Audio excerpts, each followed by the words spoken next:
आजचा जो संदेश आहे पवित्र आत्म्या विरुद्ध पाप. आम्ही वचन पाहूया यशाया याचं पुस्तक 63वा अध्याय आणि 10वं वचन. यशाया 63मध्ये आम्हाला जुन्या करारामध्ये देखील दिसतं की पवित्र आत्म्याविरुद्ध पाप केलेला आहे. जुन्या करारामधलं एक उदाहरण आम्ही पाहूया. जे इस्रायल लोक होते त्या इस्रायल लोकांसंबंधी परमेश्वराचा जो चांगुलपणा आहे त्याच्याविषयी या ठिकाणी घटना लिहिलेल्या आहेत. जे इस्रायल लोक आहेत त्या इस्रायल लोकांना देवानं कितीतर वेळा त्यांना क्षमा केली, त्याच्यावर प्रेम केलं. आणि जो हा 63वा अध्याय आहे हा तुम्ही नंतर वाचू शकता. त्या ठिकाणी आम्हाला दिसतं की यशाया 63मध्ये जे इस्रायल संबंधी परमेश्वराचा चांगुलपणा दिसतो. यशाया 63 तुम्ही घरी नीट पुन्हा एकदा वाचा. त्या ठिकाणी तुम्हाला स्पष्ट दिसून येईल. या अध्यायामध्ये जर त्या अध्यायाची सुरुवात पाहिली तर सूट घेणारा परमेश्वराचा दिवस आहे. त्याच्यानंतर 7व्या वचनापासून आम्हाला दिसून येतं की इस्रायला संबंधी परमेश्वराचा चांगुलपणा. जर 7 ते 9 वचन तुम्ही नंतर वाचलीत की परमेश्वरानं त्याच्यावर कसे कसे उपकार केलेले आहेत, परमेश्वरानं त्याच्यावर कशी कशी कृपा केलेली आहे. कारण परमेश्वराचे ते माझे लोक आहेत, कधी ती लबाड करणार नाहीत, अशी ती माझी मुले आहेत. वचनामध्ये सर्व गोष्टी दिसतात. त्याच्या सर्व दुःखाने तो दुःखी झाला, म्हणजे ह्या लोकांच्या दुःखानं परमेश्वर दुःखी झाला. ह्या सर्व घटना आम्हाला दिसून येतात. परमेश्वरानं त्यांचं काय केलं, पूर्वीचे सर्व दिवस परमेश्वरानं त्याचे लालन पालन केलं. त्यांना सर्व गोष्टीमध्ये परमेश्वरानं सहाय्य केलं. त्यांचं सर्व गोष्टीमध्ये इस्रायल लोकांना त्यानं सांभाळलं. परंतु 10वं वचन जर आम्ही पाहिलं, आज मी तुमचं लक्ष 10व्या वचनाकडे लावू इच्छित आहे. यशाया 63:10. त्या ठिकाणी वचन म्हणतं त्यांचं लालन पोषण परमेश्वरानं केलं. परमेश्वरानं त्यांना सर्व गोष्टीमध्ये, आम्हाला इस्रायला संबंधाने आम्हाला सर्व घटना माहीत आहेत. परंतु 10वं वचन आम्हाला सांगतं प्रियानो, तरी त्यांनी बंड केले. काय केलं इस्रायल लोकांनी? तरी त्याने बंड केले. सर्वांनी म्हणा, त्यांनी काय केले? बंड केला. आणि कुणाविरुद्ध बंड केला माहिती आहे काय? तिथं ऐका पुढं. तरी त्यांनी बंड केले व त्याच्या पवित्र आत्म्यास खिन्न केलं. कुणाला खिन्न केलं? पवित्र आत्म्यास खिन्न केलं. तेव्हा तो उलटला व त्यांचा शत्रू बनला. तो स्वतः त्यांच्याशी लढला. या ठिकाणी आम्हाला घटना दिसते प्रियानो की ह्या इस्रायल लोकांना देवानं इतकं लालन, एकदम इतकं असं त्यांचा लाड केला, त्यांचं पोषण केलं, त्यांना सांभाळलं. ज्यावेळी त्या इस्रायल लोकांना दुःख झालं ते परमेश्वराला दुःख झालं. इस्रायल लोकांना देवानं तळहाताप्रमाणे त्यांना सांभाळलं. सर्व गोष्टी आम्हाला इतिहास माहीत आहे. आजचा माझा विषय तो नाही आहे. परंतु आम्हाला दिसतं 10व्या वचनामध्ये ह्या लोकांनी बंड केला आणि तो पण बंड त्याच्या पवित्र आत्म्यास त्यांनी खिन्न केलं. आम्ही पाहूया मत्तयाचं पुस्तक 12वा अध्याय आणि 22 जर पुढं आम्ही वचनं पाहिलीत तर त्या ठिकाणी आम्हाला स्पष्ट दिसतं प्रियानो. मत्तयाचं शुभवर्तमान 12वा अध्याय आणि 22 आम्हाला काही वचनं आम्ही पुढं पाहू शकतो. त्या ठिकाणी वचन म्हणतं प्रियानो आम्हाला, त्या ठिकाणी ज्यावेळी येशूनं भूते काढलीत, दुष्ट आत्म्यातून लोक काढलीत, त्यावेळी त्यांनी काय केला?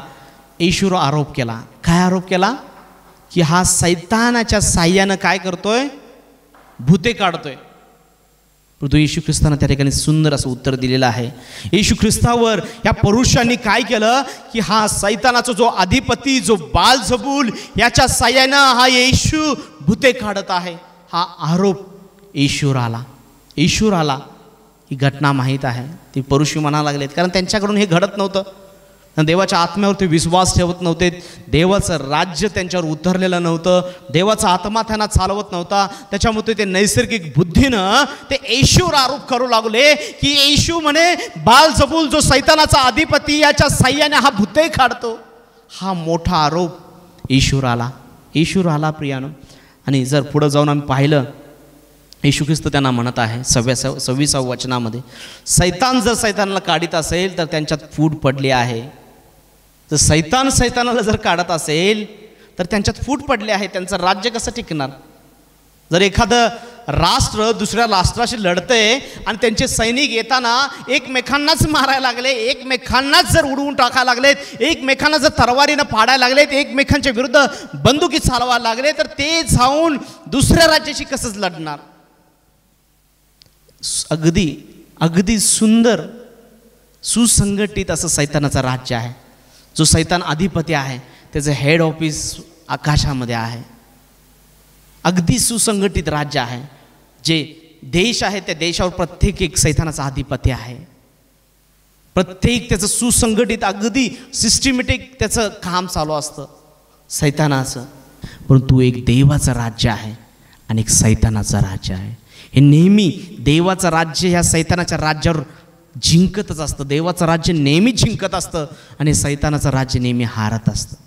परंतु हा विरोध करत असतो. देवाच्या राज्यातील लोकांना हा नेहमी विरोध करत असतो. तो ओढत असतो देवाच्या राज्यातली माणसं माझ्या राज्यात येऊ दे म्हणून. तो लोकांच्या जीवनात अडचणी आणत असतो, लोकांच्या प्रार्थनामध्ये व्यत्यय आणत असतो, लोकांच्या संदेशामध्ये, लोकांच्या सर्व बायबल वाचनामध्ये अनेक वेळा तो कार्य करत असतो आणि तो आपल्या राज्यात ओढण्याचा प्रयत्न करत असतो. हे सैतानाचं मुख्य कार्य आहे. प्रभू येशू ख्रिस्त या ठिकाणी म्हणत आहे. आणि मी जर 27 वचन म्हणतं, मी जर बालजबूलच्या साह्याने भूते काढीत असेन तर तुमचे लोक कोणाच्या साह्याने काढतात? सुंदर असा प्रश्न त्याला येशू ख्रिस्तानं उत्तर दिलेलं आहे. मी जर बालजबूल जो सैतानाचा अधिपती याच्या साह्याने मी जर भूतं काढतो तर तुमची लोक कशाच्या साह्याने भूते काढतात? ह्याचं उत्तर तो द्या म्हणत आहे. आणि आम्ही पुढे जाऊन पाहणार आहोत. 28 वचन खूप महत्त्वाचं आहे. त्या ठिकाणी वचन म्हणतं, परंतु मी जर देवाच्या आत्म्याच्या साह्याने भूते काढत आहे तर देवाचे राज्य तुमच्यावर आले आहे. या ठिकाणी देवाचं वचन सांगतं येशू ख्रिस्त देखील पवित्र आत्म्याचे ते वचन बघा नीट. मी जर देवाच्या आत्म्याच्या साह्याने, मी जर देवाच्या आत्म्याच्या साह्याने, सर्वांना म्हणा देवाच्या आत्म्याच्या साह्याने, देवाच्या आत्म्याच्या साह्याने म्हणजे पवित्र आत्म्याच्या साह्याने. सर्वांना म्हणा पवित्र आत्म्याच्या साह्याने. या ठिकाणी आम्हाला स्पष्ट दिसतं की देवाच्या आत्म्याच्या साह्याने जे लोक भूतं काढतात त्यांच्यावर देवाचं राज्य योग्य प्रकारे आलेलं आहे. येशू ख्रिस्त म्हणत आहे देवाचं राज्य तुमच्यावर आलेलं आहे. जे देवाच्या आत्म्याच्या साह्यानं जे भूते काढतात देवाचं राज्य त्यांच्यावर प्रस्थापित झालेलं आहे. प्रियानो, ह्या शास्त्रीय पुरुषांना माहीत नव्हतं. ह्यांना वाटत होतं की आम्ही येशूवर दोष लावत आहे. परंतु येशू ख्रिस्त या ठिकाणी सांगत आहे की पवित्र आत्म्याविरुद्ध तुम्ही दुर्भाषण करत आहात. तुम्ही आत्म्याविरुद्ध बोलत आहात. तुम्ही आत्म्याच्या विरोधात गोष्टी बोलत आहात. अहो, कुठं आम्ही पवित्र आत्म्याविरुद्ध बोलतोय? येशूबद्दल आम्ही बोलायला लागलोय.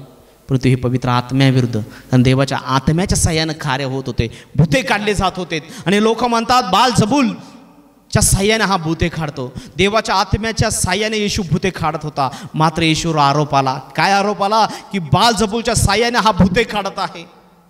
आणि मग ते त्याच अध्यायामध्ये 31 वचन बघा, मग ते 12:31 हे वचन आपण वाचूया. याच तो मी तुम्हाला सांगतो, येशू ख्रिस्त त्या ठिकाणी सांगत आहे, याच तो मी तुम्हाला सांगतो की प्रत्येक पाप व दुर्भाषण याची माणसांना क्षमा होईल, परंतु पवित्र आत्म्याविरुद्ध जे दुर्भाषण करतील, दुर्भाषण आहे त्याची क्षमा होणार नाही. होणार नाही. त्याच दाखल्यामध्ये येशू ख्रिस्त सांगत आहे.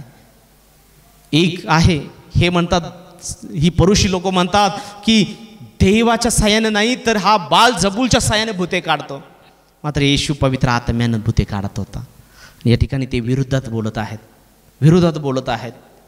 पवित्र आत्म्याचं स्थान, पवित्र आत्म्याविरुद्ध बोलत आहेत आणि सैतानाचं त्याला उपमा देत आहेत. या ठिकाणी आम्हाला दिसतं प्रियानो की या ठिकाणी येशू पवित्र आत्म्याने भूते काढत होता. मात्र त्याच्यावर आरोप आला की हा बालजबूलच्या साह्यानं भूते काढतो.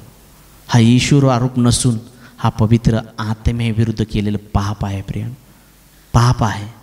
आम्हाला या ठिकाणी दिसू शकतं.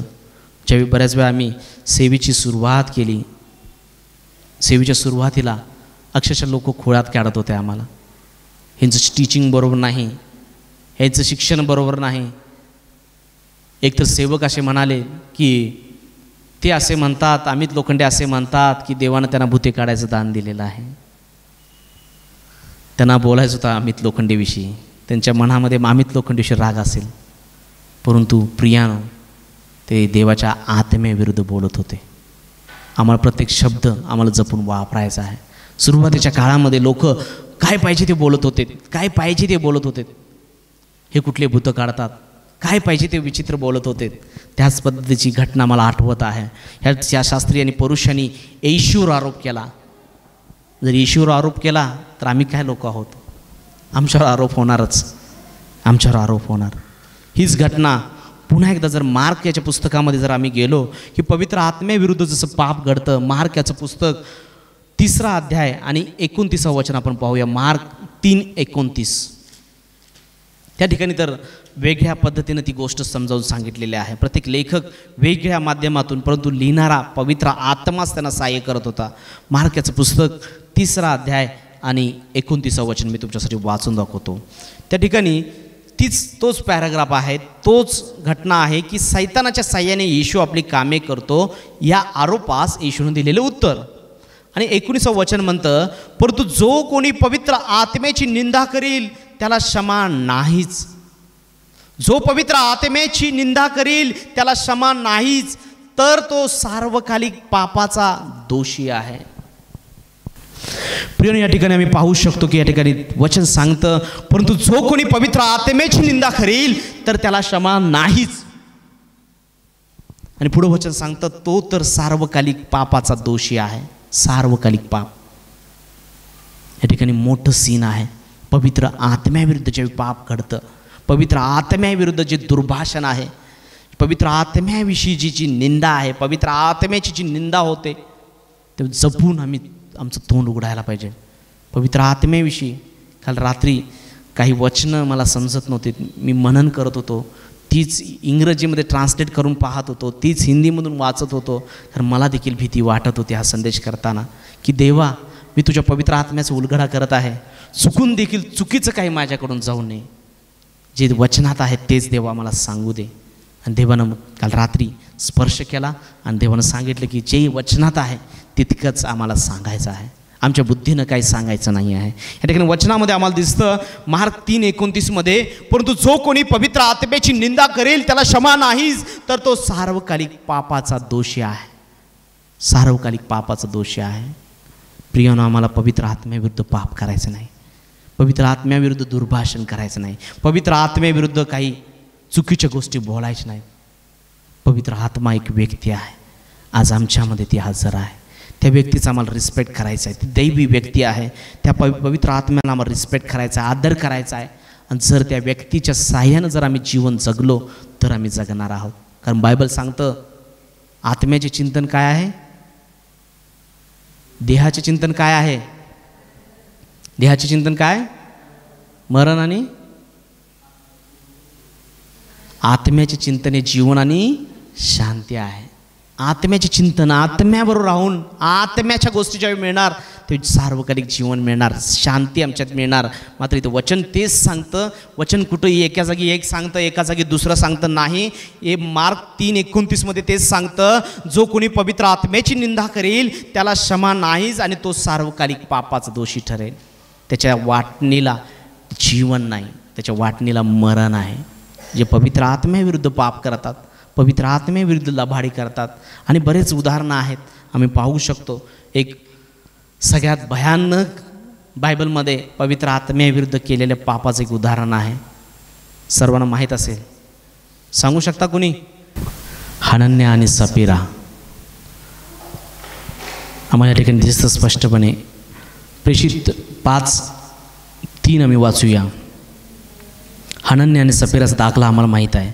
हनन्या नावाचा कोणी एक इसम व त्याची बायको सफीरा यांनी आपली मालमत्ता विकली. मग त्याने आलेल्या किमतीतून काही भाग बायकोच्या सहमतीनं मागे ठेवला व काही भाग आणून प्रेषित त्यांच्या चरणापाशी ठेवला. तेव्हा पेत्र म्हणाला, हनन्या, तू पवित्र आत्म्याशी लबाडी करावी व जमिनीच्या किमतीतून काही ठेवून घ्यावे म्हणून सैतानाने तुझे मन का भरविले आहे. ती होती तोवर तुझी होती स्वतःची व विकल्यावर तुझ्या स्वाधीन नव्हती काय. हे करण्याच्या आपल्या मनात तू का आणलेस. तू मनुष्याशी नव्हे तर देवाशी लबाड केली आहेस. जुन्या करारामध्ये जेव्हा मंडळीची सुरुवात झाली, हनन्या आणि सफीरा यांनी आपली त्यावेळी सुरुवातीच्या काळामध्ये सर्व त्यांचं सामायिक होतं, ज्याच्याकडे जे होतं ते विकून ते या प्रेषितांच्या चरणी आणून ठेवत होते आणि लागल तसं एकमेक सर्वांच्या गरजा ते भागवत होते. ही जमीन ह्यांची होती. हे म्हणा वास्तविक यांनी विकायची नसते तर विकू नाही, त्यांना कोणती प्रकारची बळजबरी नव्हती. विकायचे तर विकू शकत होते, नाही विकायचं तर नाही विकू शकत होतं. त्या ठिकाणी खाली पेत्र त्यांना म्हणत आहे, जोपर्यंत ती होती त्यावेळी ती तुमची होती. परंतु ह्या हनन्या आणि सफीरानं दोघांनी काय केलेलं आहे, पवित्र आत्म्याविरुद्ध पाप केलेलं आहे. आणि नंतर आम्ही पाहिलं हनन्या देखील मेलेला आहे आणि त्याच्यानंतर सफीराला देखील मृत्यू आलेला आहे. काय कारण हो? एकच कारण होतं, त्यांनी काय केली, पवित्र आत्म्याशी लबाडी केली, पवित्र आत्म्याशी लबाडी केली. तिसरं वचन आम्हाला सांगतं, तेव्हा पेत्र म्हणाला, हनन्या तू पवित्र आत्म्याशी लबाडी करावी व जमिनीच्या किमतीतून काही ठेवून घ्यावे म्हणून सैतानाने तुझे मन का भरवले आहे. आणि जर काही लोक त्यांचा दशांश जर देवाला देत नसतील, माणसाला नाही म्हणत मी देवाला म्हणतोय, जर देत नसतील तर ही पवित्र आत्म्याशी लबाडी होऊ शकते का?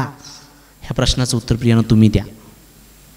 मला कोणाच्याही पैशाची अपेक्षा नाही आहे, कोणाचे पैसे मला मिळावे म्हणून मी बोलत नाही, पण तो देवाचा आत्मा मला स्पष्टपणे सांगत आहे. तुम्हाला काय वाटतं? तुमच्या प्रतिक्रिया तर मला देऊ करा की होय, जर काही लोक दान दशांश देत नाही आहेत तर ती लबाडी होऊ शकते का? तुम्ही ह्या प्रश्नाचं उत्तर तुम्हीच विचार करा. जर ह्या लोकांनी जमिनीच्या जी जमीन विकलेली होती ती विकलेल्या जमिनीतून काही पैसे स्वतःजवळ ठेवले आणि त्याच्याद्वारे जर पवित्र आत्म्याशी त्यांनी लबाडी केली, देवाशी लबाडी केली, तर आम्ही देवाला किती ठकवतो. प्रियानो, आम्ही विचार करूया, हे आमच्याकडून पाप घडत आहे का? हे आमच्याकडून पाप घडत आहे का? ह्याचा आम्ही विचार करूया. आपण प्रत्येकानं आत्मपरीक्षण करा आणि विचार करा. मी आज हे बोलणार नव्हतो, पण देवाचा आत्मा मला पुन्हा सांगत आहे. कारण अनेक लोकांचे आशीर्वाद थांबलेले आहेत. याचं कारण आहे त्यांचं दशांश मंदिरात जात नाही, त्यांचं दशांश मंदिरात जात नाही. अनेक लोकांचे दशांश थांबलेले आहेत आणि अनेक लोक मी पाहिलेले पण आहेत, अनेक लोक मी पाहिलेले आहेत की लोक त्यांचं दशांश सुरुवातीला 500 रुपये आणत होते, नंतर ते 1000 आणा लागलेत, ते नंतर 1500 आणा लागलेत, नंतर 2,000 आणा लागलेत. देवाचं ते देवाला द्या. तुमच्यामध्ये वाढ होणार, नक्की वाढ होणार, तुमची साक्ष होणार. ज्यावेळी तुमचं दशांश मंदिरात येणार त्यावेळी तुमच्या जीवनामध्ये अद्भुत साक्ष घडणार. प्रियनो, आपण या ठिकाणी पाहत आहोत की हनन्या आणि सफीरा यांनी काय केलं, जमिनीच्या मिळकतीतून काही भाग आपल्या एकमेकांच्या सहमतीनं बाजूला ठेवला आणि त्यांनी पवित्र आत्म्याविरुद्ध पाप केलं. तिथं वचन सांगतं 3ऱ्या वचनामध्ये बारकाईने बघा की पवित्र आत्म्याशी त्यांनी काय केली, लबाडी करावी व जमिनीच्या किमतीतून काही ठेवून घ्यावे म्हणून सैतानाने तुमचे मन का भरवले. सैतान अनेक लोकांची मनं भरवतो देवाच्या विरोधात. दशांश असू दे, दान असू दे, उपकार असू दे, दान असू दे, देवाची सेवा करण्यासाठी देखील तो आमची मनं भरवतो. सैतानाचं काम आहे लोकांची मनं भरवणे. अरे जुन्या खरामध्ये दशांश सुद्धा, नव्या खरात कुठं दशांश आहे? सैतान माणसांची मनं भरवतो. प्रियानो, या ठिकाणी आम्ही पाहणार आहोत, या ठिकाणी त्या हनन्या आणि सफीराने काय केलेलं आहे, पवित्र आत्म्याविरुद्ध पाप केलेला आहे. आज जरी माझी फक्त एवढीच इच्छा आहे की अनेक लोक आशीर्वादित होते, अनेक लोक आशीर्वादित होते. ज्याच्याकडं आज 2,000 रुपये कमवतात, ज्यांचा आज 2,000 दशांश आहे, जे 20,000 कमवत आहेत, येशूच्या नावामध्ये स्वीकारा. प्रियानो, येशूच्या नावामध्ये आपलं नेत्र बंद करा. ज्यांचा दशांश आज 1,000 रुपये आहे, 2,000 आहे, 100 रुपये असतील, त्यांच्यामध्ये देव भाऊ 100 पटीनं आज त्यांना यश देत आहे. येशूच्या नावामध्ये 1,000, 2,000 ज्याचा दशमांश आहे 100 पट वाढ येशूच्या नावामध्ये तुमचे थू दे. येशूच्या नावामध्ये ज्याचा 1,000 दशांश आहे त्याचा दशांश मंदिरात 10,000 येऊ दे आणि 1,00,000 महिन्याला त्यांचं उत्पन्न होऊ दे, 2,00,000 त्यांचं उत्पन्न होऊ दे, भरपूर वाढ येशूच्या नावामध्ये त्यांच्यात होऊ दे. येशूच्या नावामध्ये स्वीकारा माझ्या भावानं, बहिणीनं, स्वीकारा येशूच्या नावामध्ये. आज निश्चय करा, ज्या मंदिरात तुम्ही जाता त्या मंदिरात दशांश प्रामाणिकपणे देणार. देवाकडे क्षमा मागा, 2 मिनिटाची प्रार्थना करा. ज्यांनी देवाचा दशमांश ठाकवला असेल, देवाला म्हणा तुझ्या पवित्र आत्म्याविरुद्ध मी लबाड केलेले आहे. आपलं कबुलीची प्रार्थना द्या. प्रियानो, कुणी मोठ्यानं सांगू नका, आजूबाजूला कळताही देखील कामा नाही. देवाला सांगा की देवा तुझ्या पवित्र आत्म्याविरुद्ध आम्ही पाप केला असेल, आम्ही लबाडी केली असेल, आमचा दशमांश न देऊन बाजूला ठेवून देवा आम्ही तुला ठकवला असेल, देवा त्याची क्षमा कर. प्रियानो, आम्ही पुढे जाऊया. इफिसियोचं पुस्तक 4 अध्याय आणि 30 वचन. बायबल सांगतं स्पष्टपणे, देवाची इच्छा आहे.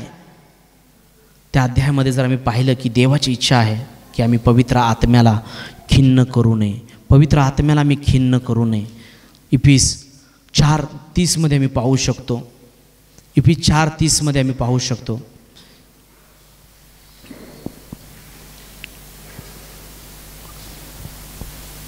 देवाच्या आत पवित्र आत्म्याला खिन्न करू नका. खंडणी भरून प्राप्त केलेल्या मुक्तीच्या दिवसापर्यंत तुम्ही त्या आत्म्याच्या योगे मुद्रित झाला. ठिकाणी वचन काय सांगतं? देवाच्या आत्म्याला खिन्न करू नका. खंडणी भरून प्राप्त केलेल्या मुक्तीच्या दिवसापर्यंत तुम्ही त्या आत्म्याच्या योगे मुद्रित झाला आहात. पवित्र आत्म्याच्याद्वारे आम्ही काय केलेलं आहे? आमच्यावर सील केलेलं आहे. जे सील, शिक्का, इन्कम टॅक्स ऑफिस येऊन सील करतं त्या पद्धतीचा आमचा शिक्का झालेला आहे पवित्र आत्म्याच्याद्वारे. पवित्र आत्म्याच्याद्वारे आम्ही काय करत आहोत? ज्यावेळी मुक्तीचा दिवस आहे तोपर्यंत आम्हाला काय केलेलं आहे? पवित्र आत्म्याच्याद्वारे आम्ही मुद्रित झालेलो आम्ही आहोत. आम्हाला पवित्र आत्म्याला काय करायचं आहे? खिन्न करायचं नाही आहे. आणि जर आम्ही पवित्र आत्म्याला खिन्न केलं तर काय होणार? समजा पवित्र आत्म्याला आम्ही खिन्न केलं, पवित्र आत्म्याला आनंद वाटणार? पवित्र आत्म्याला आनंद वाटेल का? पवित्र आत्म्याविरुद्ध चांगलं केलं असं होईल का? ज्यावेळी आम्ही पवित्र आत्म्याला खिन्न करतो त्यावेळी आम्हाला पवित्र आत्म्याविरुद्ध ज्यावेळी आम्ही त्याला खिन्न करतो तेव्हा आम्ही त्याच्याशी चांगलं करतो काय पाप करतो? प्रियानो, जे पवित्र आत्म्याच्या खिन्न होतो तेव्हा आम्ही नक्कीच त्याच्या विरुद्ध पाप करतो. आम्ही त्याच्या विरुद्ध पाप करतो. आज लोक म्हणणारा इतका कडक संदेश देत आहेत. हनन्या सफीराचं जर डीपली बोलायचं म्हणलं तर बऱ्याच लोकांना भीती देखील वाटेल. ते कसे मेलेले आहेत, कशा तिचं नवऱ्याला आणलं, नवऱ्याला पुरायला देखील नवऱ्याचं तिचा चेहरा देखील पाहिलेला नाही आहे, त्याच्यानंतर ती आलेली आहे. पहिला हनन्या आला, हनन्याला ज्यावेळी विचारला, हनन्या तिथं मरण पावलेला आहे, लोकांनी उचलून त्याला नेऊन पुरलं. वचन सांगतं त्याच्यानंतर ती आली आणि मग तिथंच वचन सांगत आहे की पेत्र म्हणत आहे, ज्या लोकांनी तुझ्या नवऱ्याला पुरलेलं आहे त्यांचे पाय दाराशीच आहेत. सफीराला देखील माहीत नव्हतं त्याच्या नवऱ्याला पुरलेलं आहे. इतकं भयानक त्या ठिकाणी पवित्र आत्म्याविरुद्ध पाप केल्यानंतरच्या गोष्टी आहेत प्रियानो. इफिस 4:30 आम्ही पाहत आहोत, देवाच्या आत्म्याला खिन्न करू नका. खंडणी भरून प्राप्त केलेल्या मुक्तीच्या दिवसापर्यंत तुम्ही त्या आत्म्याच्या योगे मुद्रित झाला आहात.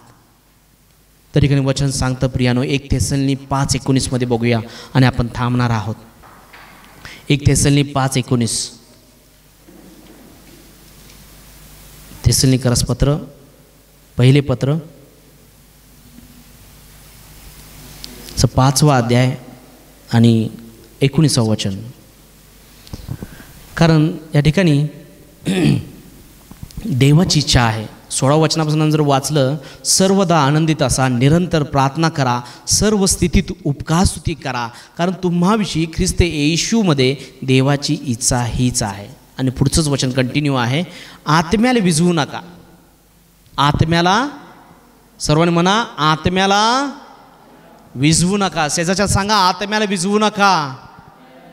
आत्म्याला विझवू नका म्हणजे तुम्ही पाप करणार नाही आत्म्याविरुद्ध. पवित्र आत्म्याला विझवू नका प्रियानो. पवित्र आत्मा आग आहे, आग. ती आग पेटत राहायला पाहिजे नेहमी. पवित्र आत्म्यापर्यंत जोपर्यंत चालणार तोपर्यंत पवित्र आत्म्यानं आम्ही, पवित्र आत्म्याच्या विरुद्ध आम्ही पाप करणार नाही. आत्म्यानं चाला, आत्म्यानं चालवा. एक वचन वाचून आपण थांबूया. प्रेषित 7:51. प्रेषितांची कृत्ये 7वा अध्याय आणि 51 वचन.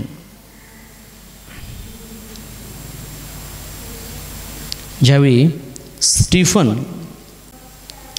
ज्यावेळी प्रेषितांची निवड झाली त्याच्यानंतर पुढं लक्षात येते की पेत्र आणि योहान यांना वचन सांगायला लागत होतं आणि त्यांना वेळ पुरत नव्हता. ते पेत्र आणि योहान वगैरे म्हणायचे की, जे प्रेषित होते ते म्हणायचे, आम्ही वचनाची सेवा करावी काय पंक्ती सेवा करावी, लोकांना जेवण वाढावं, सगळी जेवणाची तयारी करावी की आम्ही वचनाची सेवा करावी. त्याच्यानंतर 6व्या अध्यायामध्ये आम्हाला दिसतं की 7 जणांची निवड केली आणि त्या 7 जणांमध्ये पहिला होता तो होता स्टीफन. पंक्ती सेवा करणारे, जेवण वाढणारे लोक, येणारे जे लोक होते त्यांना जेवण वाढणारे. आणि त्यांची क्रायटेरिया काय होते माहिती आहे काय? ग्रॅज्युएशन झालेले क्रायटेरिया नव्हती, 10वी 5वी शिकलेले क्रायटेरिया नव्हती. आता आजकाल लोक म्हणतात त्यांचं शिक्षण झालेलं नाही हो, त्याच्यामुळे हे स्टेजवर आराधना करू शकणार नाहीत, साक्ष सांगू शकणार नाहीत. आजकाल घडतं. ही लोक जरा अशिक्षित आहेत, ह्यांना जर जेवण वाढायचं काम दे. आज विचार होतो त्या ठिकाणी एकच क्रायटेरिया होती, एकच क्रायटेरिया होते, पवित्र आत्म्याने भरलेले आहेत काय. तिथं वचन सांगतं प्रेषित 6 आणि आम्ही पाहू शकतो की 5वं वचन, ही गोष्ट सर्व लोकांना पसंत पडली. 4थं वचन सांगतं म्हणजे आम्ही स्वतः प्रार्थनेत व वचनाच्या सेवेत तत्पर राहू. ही गोष्ट सर्व लोकांना पसंत पडली आणि त्यांनी विश्वासाने व पवित्र आत्म्याने पूर्ण असा पुरुष, पवित्र आत्म्याने पूर्ण असा पुरुष, पूर्ण होतेले पुरुष म्हणलेले नाहीत, अर्धवट पुरुष म्हणलेले नाहीत, तर पूर्ण असा पुरुष स्टीफन आणि फिलिप, प्रखर, निखानूर, तिमोन, परमिना व यहुदी मतानुसारी निकलाव, ह्या लोकांची निवड केली. आणि जो स्टीफन होता तो स्टीफन पहिला रक्तसाक्षी झाला. त्या स्टीफनानं 7व्या अध्यायामध्ये भाषण दिलं, मोठंच्या मोठं. त्याचं मी जय जय वाचतो ते मला नेहमी आठवतं, कारण जवळजवळ किती वचनं आहेत बघा त्याची, 60 वचनं आहेत त्या अध्यायामध्ये. आणि मग त्या आम्हाला दिसतं, आम्ही जर प्रेषित 7:51 वचन आपण वाचूया, आम्हाला दिसतं त्या भाषणामध्ये तो स्टीफन म्हणत आहे, तो स्टीफन त्या लोकांना म्हणत आहे, तो स्टीफन त्या लोकांना आज म्हणत आहे, अहो ताट मानेच्या व हृदयाची व कानाची सुनता न झालेल्या लोकांनो, तुम्ही तर पवित्र आत्म्याला सर्वदा विरोध करता. तुम्ही तर पवित्र आत्म्याला सर्वदा विरोध करता, जसे तुमचे पूर्वज तसे तुम्हीही. आणि त्याच्यानंतर त्याचा मृत्यू झालेला आहे स्टीफनचा. तो म्हणत आहे, अहो ताट मानेच्या व हृदयाची व कानाची सुनता न झालेल्या लोकांनो, तुम्ही तर पवित्र आत्म्याला सर्वदा विरोध करता. ते लोक सारखं पवित्र आत्म्याला विरोध करायचे. का विरोध करायचे? आम्ही बघितलं, येशूवर आरोप घेतला त्यांनी. जो पवित्र आत्म्यानं कार्य करत होता त्याला ते लोक म्हणा लागलेत, बाल जबून जो सैतानाचा अधिपती याच्या सहाय्यानं हा भूते काढतो. आणि पवित्र आत्म्याला ते विरोध करतात आज देखील. आणि पुढं महत्त्वाचं घटना आहे, त्या ठिकाणी वचन म्हणतं, जसे तुमचे पूर्वज तसे तुम्हीही. मी पुन्हा एक गोष्ट रिपीट करतो, जुन्या करारामध्ये लोक अब्राहमाला मानत होते, पित्याला मानत होते. नंतर नव्या करारामध्ये देखील येशू आला. येशू पापापासून सोडवण्यासाठी आला. येशू मार्ग, स्वर्गाचा मार्ग तयार करण्यासाठी आला. आणि जेव्हा येशू आला त्यावेळी देखील ही लोक येशूवर विश्वास ठेवत नव्हते, येशूवर विश्वास ठेवत नव्हते. अब्राहम, मोशे यांना महत्त्व देत होते. येशू शरीरानं असताना येशूला महत्त्व देत नव्हते. येशूवर आरोप करायचे, अरे बालजबूलच्या साह्यानं हा भूते काढतो. हे चिन्ह चमत्कार, सैतानाचा जो अधिपती बालजबूल त्याच्या साह्यानं हा येशू चमत्कार करतो. शास्त्री परुसी लोक. येशू शरीरानं त्यावेळी हजर होता, येशूवर ते विश्वास ठेवत नव्हते, येशूवर विश्वास ठेवत नव्हते.